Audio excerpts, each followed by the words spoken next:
Howdy. So this is my ranking of the MCU films. Just the films. Not the TV shows, or the special presentations, because that's a thing now. I'm just focusing on the films, and you're probably going to disagree with a lot of these rankings, but this is my opinion, and I hope you enjoy the video, so let's get it on. Iron Man 2.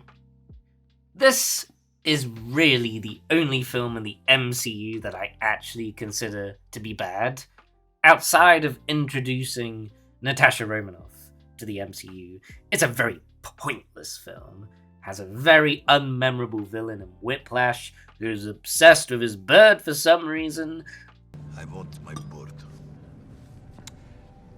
A bird? Armie Hammer is annoying and his scenes go on way too long. Tony Stark is really unlikable, and he sort of goes through the same character arc as he did in the first film. So ultimately, everything is pointless. So, for wasting my time, I sentence Iron Man 2 to dinner with Elon Musk. For The Dark World. The first in a long line of bland, mediocre Marvel films. And For the Dark World is the blandest and most forgettable one. It's funny though, because in the grand Infinity Stones storyline, The Dark World is actually a pretty important film, and they even revisit it in Endgame, so that's why it is above Iron Man 2. Because it may be forgettable, but it is not pointless. But everything else is so bland. The villain is bland, Thor is bland, Jane is bland. It's just a one big bland fest of blandness. So, for being bland and forgettable, I sentence The Dark World to listen to Eric Selvig's lecture. The alignment. Everything is connected. All 9 realms. All 9 realms are passing through each other. I did like the post-credit scene though, because I think the Collector is a very underrated character who wasn't used in the MCU as much as he should have been. Avengers. Age of Ultron. So, this film is more concerned with setting up other films, as opposed to telling its own story, which really drags the film down. Oh, we gotta set up Ragnarok with this pointless sequence. Gotta set up Civil War with all this arguing. And gotta plant the seeds for Black Panther as well. This really just pads out the running time of the film. The action sequences do as well, and they go on for ages. The scene with Hulk on a rampage in Wakanda is just noise to me. There is nothing to care about here. It's just a CGI action mess, and is ultimately pointless. It's why the scenes with Hawkeye on his farm are a really nice change of pace. Just away from this barrage of noise, and some really good character moments too. Ultron is a really wasted villain, I feel. I'm glad the show What If showed what he really is capable of, but the film just turned him into a joke. So, for being very disappointing, I sentence Age of Ultron to try and lift up Thor's hammer. Black Widow. Another really bland and forgettable Marvel film. A film that came out too late, and Natasha deserves a far better film than this. The action scenes cut way too often, and it's hard to tell what is going on. The villain is forgettable. The story is not very interesting. It's just so bland. One scene I did like in the film, though, was when the characters were talking around the table about their fake family and what it meant to them. Then the story had to come in and ruin it. Go away, story. Stop ruining scenes. So, for ruining scenes with a boring story, I sentence Black Widow to sing American Pie.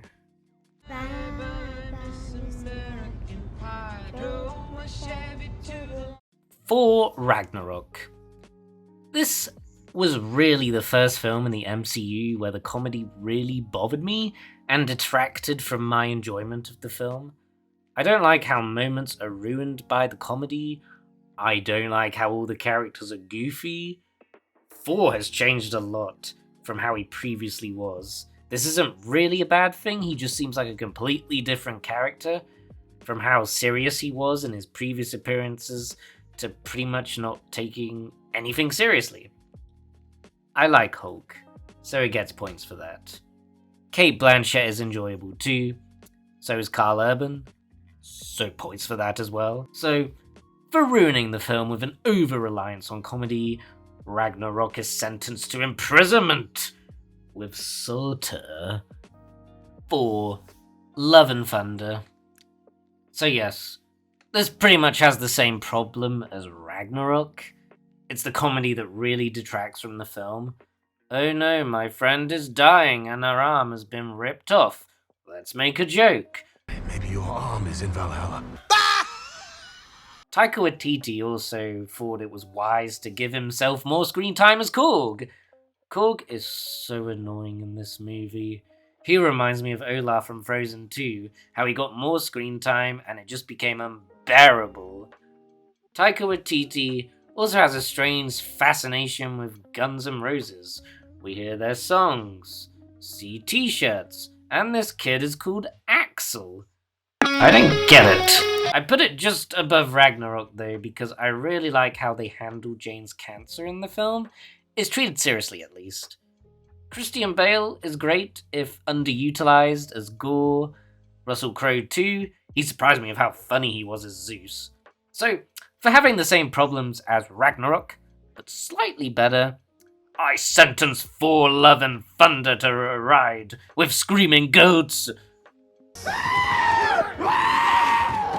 Captain Marvel. Bland, average, harmless, nothing extraordinary. That's really all this film is. Brie Larson gives a very boring performance, giving us like one facial expression throughout the whole film. I don't know why she was told to give this performance, because she's a really good actress. Watch Room, which won her an Oscar. She's really heart-wrenching in that film. In Don John, she plays Joseph Gordon-Levitt's sister and does not say a single word until the ending of the film. But she has far more emotion and character here than anything she does in Captain Marvel, so I am really baffled by this performance she gives. She is so bland, and she is our lead. It really drags the film down. I do enjoy the fish out of water aspect of the film, with her being on Earth and Nick Fury seeing the cosmic side of the MCU for the first time, which makes this line of dialogue from Avengers a plot hole now. Last year, Earth had a visitor from another planet who had a grudge match that leveled a small town. We learned that not only are we not alone, but we are hopelessly, hilariously outgunned. So you're telling me you just kind of forgot about the bland space woman who crashed into a blockbuster in the 90s and your battle with shape-shifting aliens? Anywho, bland film. Sort of entertaining, but it really doesn't stand out. So, for being very bland, but sort of entertaining, I sentence Captain Marvel to having its eye scratched out by Goose. Guardians of the Galaxy, Volume 2. Really not as fresh or as memorable as the first film, but still okay. I found the whole subplot with Taserface to be hilarious. Ironically, I wasn't too engaged with the main storyline of Peter finding his dad, because I found it really predictable. I mean, come on. We all knew Ego was going to be evil. The ending to the film is great, though. I love the emotional catharsis for Yondu's character. I do think the film has pacing issues, though, with balancing all these subplots that go on. You've got the Golden People, the mutiny, the stuff with Nebula, and then Peter finding Ego. It can be very muddled at times, which did hinder my enjoyment of the film. But that being said, it's okay. Just above average. So, for being just above average, I sentence Guardians 2 to listen to Stan Lee talking about his cameos. The Incredible Hulk. I always felt like this film was the most disconnected from the MCU, but they have started to bring characters back from this film, like William Hurt and Tim Roth. Still waiting for Liv Tyler to come back. I don't know if that's ever gonna happen, but I hope it does. Like Guardians 2 and Captain Marvel, this film does just feel okay or average. Edward Norton, for his only time as Bruce Banner, gives a good performance. Apparently he's notoriously hard to work with, which is why Mark Ruffalo took over the role. In a way, it has the most in common with Black Widow, since like Natasha, Bruce is on the run throughout most of the film. It is essentially a catch me if you can sort of thing. Not much else to say. The film exists as just mindless entertainment. So, for existing, I sentence the Incredible Hulk to drink Bruce Banner's blood. Black Panther. The last of the Marvel films I consider to be good or average. It became the first superhero film to ever receive a Best Picture nomination. I really don't think it deserved it, and it only got in because of its historical significance. Because it's just an average Marvel film, really.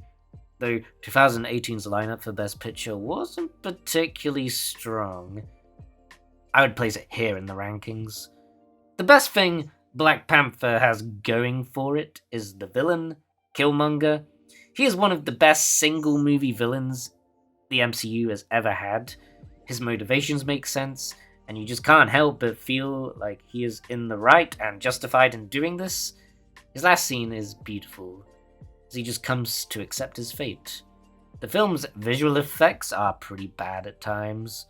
This scene in particular has been made fun of to death, and yeah, it looks like a PlayStation 2 cutscene. Incredible Hulk has better CGI, and that film is 10 years older. So, for having bad CGI, I sentence Black Panther to ritual combat! Eternals. I greatly admire this film for doing something so ambitious and different. It fails on many aspects, but I would rather have a memorable failure than the bland, forgettable Marvel films we have had before.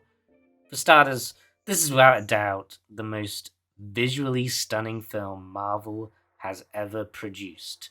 The cinematography is gorgeous. Chloe Zhao shot the film mostly in real locations, particularly for the action sequences, and it looks stunning compared to shooting in front of a green screen.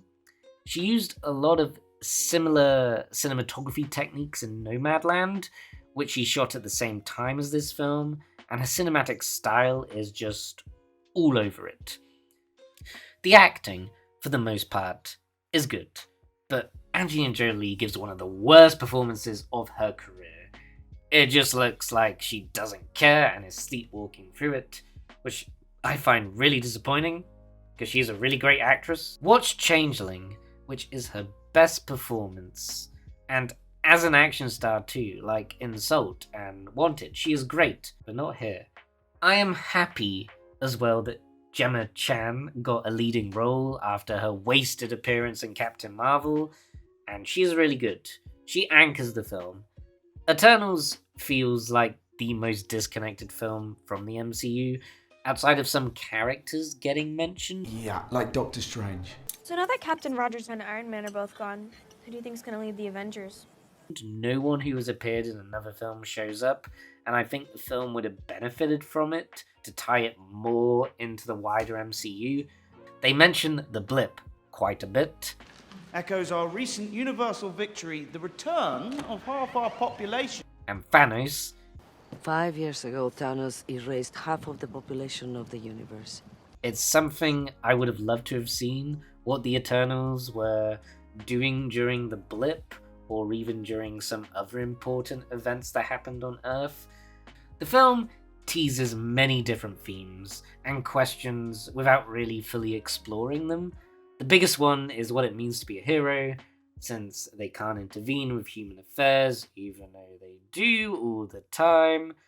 Also, this is briefly explored with Sprite, about the downsides of having eternal life and looking the same age forever. I do fail to believe how, though, in none of these thousands of years, no one in the Eternals has befriended or fallen in love with a human. Fasto has in the current time, and I wanted them to explore the crisis of him staying like this forever, and his son and husband gradually getting old and dying. How does he feel about this? Does it not cross his mind? It reminds me so much of The Greatest Showman, a film that also tried to tackle many different themes, but only at a surface level. Chloe Zhao just really focused on the wrong elements to tell this story. She should have focused on one or two themes and ran with it. It seems like she really wanted to make a DC movie, which is why she referenced Batman and Superman. Like Alfred in Batman. That's Superman! That's Superman! So does that mean that DC exists in the MCU? BTS do too, apparently. We just got BTS to do a cameo. Eternals certainly stands out in the MCU slate. It is unlike any other film they have made, and I do think in years to come, the film will probably be seen as an underrated gem or a cult classic.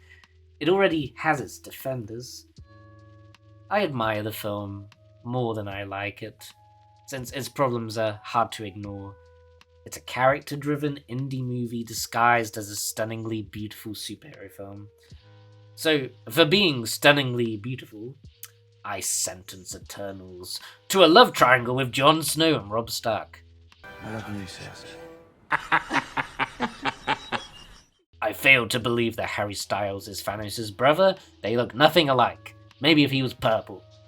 4. The best of the 4 films, and they have never topped the first one. Like Captain Marvel, it is a fish out of water story. Seeing Thor on Earth with Jane getting used to human stuff is amusing and funny. I like this version of Thor. He is serious and can also be funny. But not all the time, like in those other 4 films. Kenneth Branagh directed this like a Shakespearean film, which he has experience with, and it greatly benefited the dynamics between Thor, Odin, and Loki. I got a laugh out of this little nod to Thor in Kenneth Branagh's film Belfast as well. I know it has nothing to do with this film, but I wanted to mention it. Anyway, Thor is a good, entertaining film. That is really it. It serves its purpose to introduce Thor, nothing else. So, for serving its purpose, I sentence Thor to a lengthy speech about the 9 realms. Your world is one of the 9 realms of the cosmos, linked to each other by the branches of Yggdrasil, the world's tree. Iron Man 3. The controversial reveal aside, though personally it didn't bother me, Iron Man 3 is a very satisfying conclusion to Tony Stark's character arc in these films. Him suffering from PTSD because of what he went through in the Avengers was a great personal conflict for the character, and building all the different Iron Man suits as a way to cope with it. I found it very enjoyable seeing Stark go through this journey in the film and learning that he is more than just a suit. It is this complete story arc for Tony Stark that makes me like the film. It has problems, sure. For one, the villain is really uninteresting. Going on national TV and saying your address out loud to a terrorist who just put your friend in a coma is still one of the dumbest things a character has done, but he was upset. So can you blame him for acting on emotions? So, for acting on emotions, I sentence Iron Man 3 to therapy with Bruce Banner. Captain America. The first of the Captain America films. It is a very by-the-numbers origin story, but I really like Steve Rogers' arc in the film and how he keeps to his morals. A very great supporting cast like Tommy Lee Jones, Stanley Tucci, and of course Hugo Weaving as Red Skull, who is a very memorable one-movie villain. It's a very good and entertaining film, so for being just that, I sentence Captain America to fall off a train. Captain America, the Winter Soldier. I think the plot for this film can get very confusing at times because it does dump a lot of info on you, and if you don't pay attention it does make the film boring. But that being said, it did take me about 3 viewings to get it, and yeah, I now think it is pretty good. The action sequences especially are very well done, and it was a great idea teaming up Steve with Natasha. I remember when I saw this film though, and they did the death of Nick Fury, I knew he wasn't dead, because Samuel L. Jackson had already signed on for a few more films, so the reveal later that, oh, what? He is still alive, was just not a surprise. Knowing that as well, the whole sequence with Nick just lacks tension. I'm sure if you didn't know, he would appear in other films and it would work, but it didn't for me. Still, an entertaining film, but it might take a few watches. So, for taking a few watches to be good, I sentence the Winter Soldier to be shot! It's okay though, he is still alive. Spider-Man. Far From Home. A fun Spider-Man movie. I see this as sort of an epilogue to Endgame, since this is listed as the last film in Phase 3. It was our first introduction to a post-Endgame world as well. I also really like the film's callbacks to the first Iron Man film, so it seems like it perfectly bookends Phases 1 to 3. Even though Tony Stark isn't in the film, his shadow really looms over the whole picture. I also really love the relationship that develops between MJ and Peter on this trip. MJ really had a little role in Homecoming, but it is greatly expanded here, and they have really great chemistry. Mysterio is a very different villain to what we have seen so far, since his motives are purely to get back at Tony, and he uses deception to achieve those means. The supporting cast are great. I particularly really like Happy Hogan. He has some of the best lines. It's a fun film, really. A good time. So, for being a good time, I sentence Far From Home to be impersonated by Skrulls. Ant-Man and the Wasp. These films are so much fun. What I love the most about them is how dynamic the action sequences are, going from big to small, constantly provide lots of really fun and different visuals to the action. Scott Lang is great. He is one of my favourite characters in the MCU. He's a devoted father who means well and has a good sense of humour. The film is funny, and unlike the last 2 films, all the characters aren't goofy, so the dynamics work. I really love Michael Douglas. I went on a binge of his films during COVID. Don't know why, just did. He is great, has sincere warmth to him, and like Scott, is a loving father. The villain Ghost is very sympathetic too, and they give you enough information that fleshes her out so she is understandable. Good film. It doesn't hit me emotionally, but the film is fun. So, for being fun, I sentence Ant-Man and the Wasp to learn magic tricks. Spider-Man Homecoming. One thing I do really like about all the Phase 3 films is that they take place after Civil War, and it's used as a framing device to tell the story. Like in the first MCU Spider-Man film, seeing Peter vlog what was going on and showing his excitement is very relatable. I find Tom Holland's Peter Parker just very likable, showing in this film him trying to balance being Spider-Man and his school life is very enjoyable. And just like Killmonger, I would also say that the Vulture is one of the best single movie villains in the MCU. You feel very sorry for him, seeing as his company was shut down due to Tony Stark and the government. His reasons for doing what he does make perfect sense. I also thought it was a great idea to bring in Tony Stark for this film, continuing and further developing the relationship between him and Peter, which we saw in Civil War. They have great chemistry together, with Tony acting as a mentor. I really enjoyed it, and felt like it was a great first film for Spider-Man in the MCU. I'm also glad they didn't rehash this origin story, which we have seen so many times. So, for being not a rehashed origin story, I sentence Homecoming to detention. So, you got detention. Ant-Man. The film that closed out Phase 2 and had lots of development problems, but man did it pay off. I consider this film to be really great fun too. I loved learning about the origins of this technology and Scott Lang using it for the first time, getting to know Anthony, who still has the saddest death in the MCU. Anthony! The villain is a bit weak, but I don't mind. He serves his purpose. Great fun. I have seen it several times. It is a bit underrated, I think. So, for being underrated, I sentence Ant-Man to be run over by Thomas the Tank Engine. Doctor Strange in the Multiverse of Madness. I think audience's expectations for this film was really high going in, thanks to No Way Home, which is why it got a mixed reception. Nice. But I loved it. I loved how they got a director like Sam Raimi to make this film, because he really brought horror into the MCU. The creepy imagery he created for this film reminded me of his early horror works, mainly the Evil Dead movies. He also really pushed what could be shown in these films, because man, the violence in it is pretty brutal. I also really love what they did with Wanda's character by making her the villain of the film.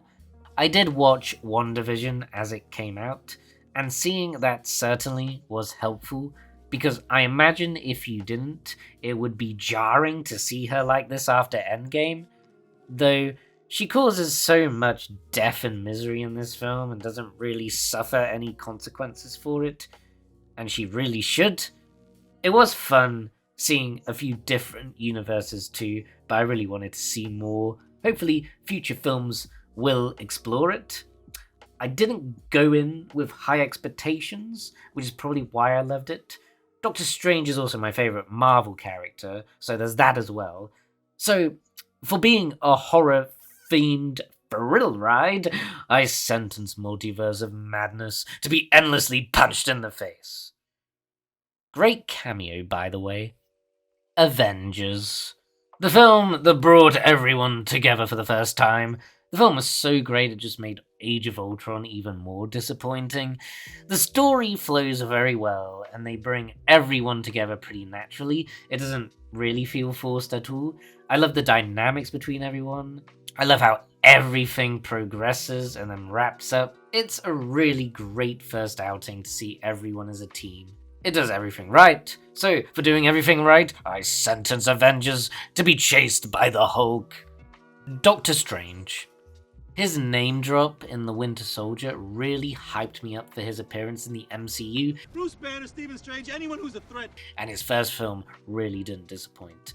I love the crazy visuals we got. It made the action sequences very dynamic. Sort of reminded me a bit of Inception's crazy visuals at times. Seeing Stephen Strange go through everything and us learning with him helped the audience understand this part of the MCU better too. Though his car crash earlier was very brutal. I mean, wow, he is really lucky to be alive. The villain is very unmemorable, and the only reason I remember him is because I love Mads Mikkelsen. He serves his purpose and that's it. But the main reason the film is this high is just because I love Doctor Strange. The trippy visuals and his origin story is fascinating to me. So, for being fascinating, I sentence Doctor Strange to listen to single ladies. Wong is the true MVP. Shang-Chi and the Legend of the Ten Rings. Without a doubt, the best fight choreography in any Marvel film. I love this film as Marvel's take on martial arts films, particularly Jackie Chan's films, with the comedy and improvised weapons. Also, the film pays tribute to wushu films like A Touch of Zen. I'm all for this. It looks great. Making his English language debut is one of my favourite actors as well, Tony Leung, playing the villain of the film. Though I wouldn't really call him a villain, he is just overcome with grief from his wife and wants revenge. Understandable. Tony Leung did nothing wrong.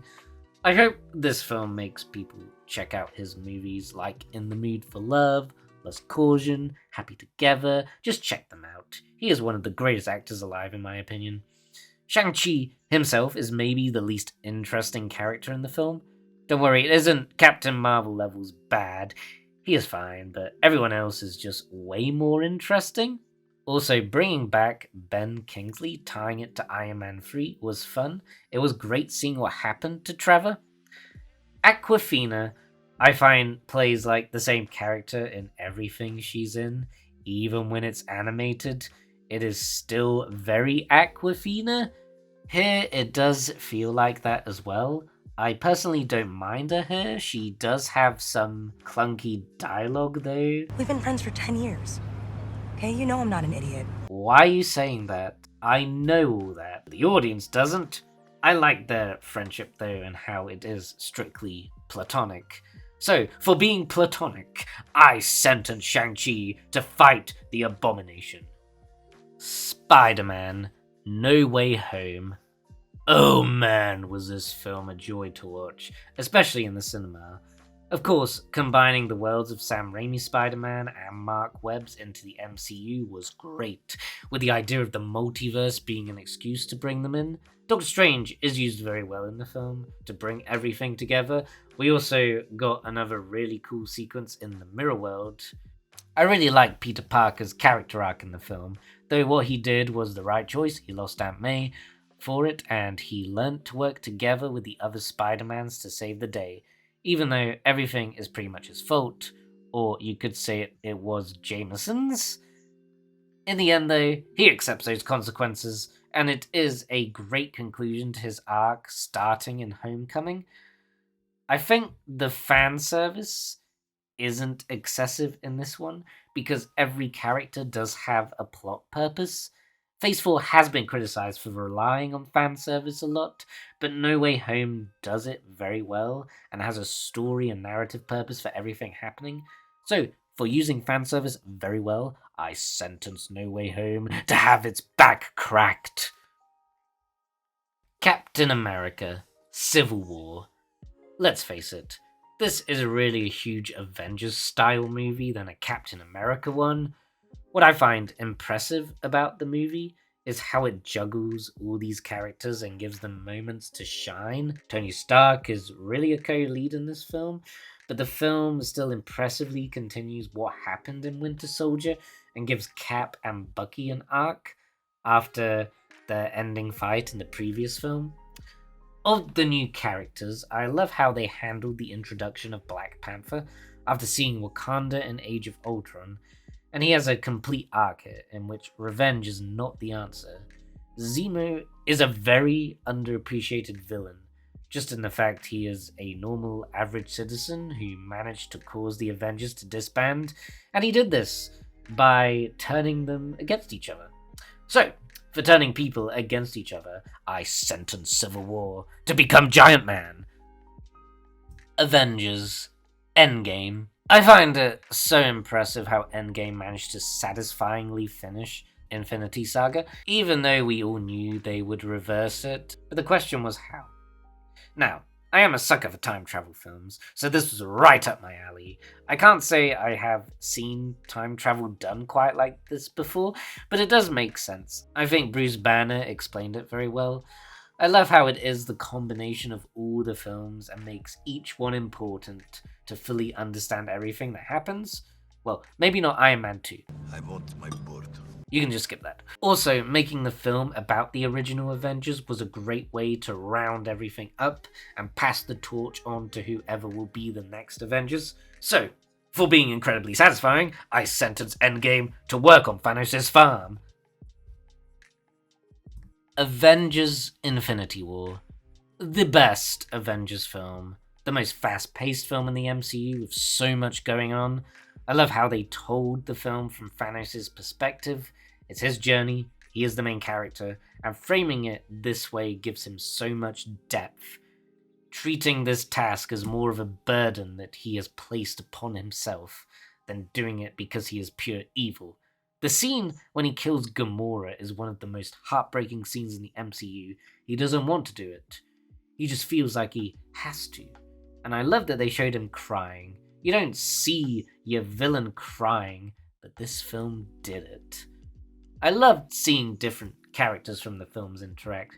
Teaming up Doctor Strange and Tony Stark was great, since they are very much alike. Also, the Guardians have lots of scenes. That is always good. And seeing that little bit of the Collector again. Ooh, such a wasted character. And of course, that ending. Such a brilliantly dark way to end the film. The best ending of all these films. Infinity War is just so damn good, so well paced, and so many great moments. So, for being the best Avengers film, I sentence Infinity War to have a moon thrown on top of it. Guardians of the Galaxy. This film is pretty much everything those two Taika Waititi 4 films tried to be, but failed at. Guardians balances the comedy and seriousness expertly. For starters, all the characters aren't goofy and have their own place in the group. Star-Lord and Rocket are the funny ones. Gamora is the serious one. Drax is the unintentionally funny one. And Groot is Groot.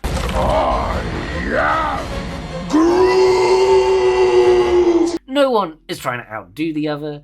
They all complement each other well. The opening to the film is my favourite of all these films. It starts off very serious, and then Star-Lord gets dancing. It perfectly illustrates the tone the film is going for.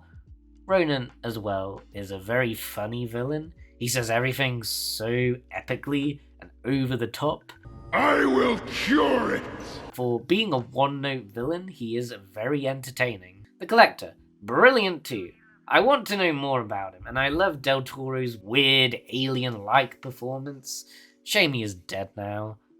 Not being a fan of James Gunn's past films, I really hated Super.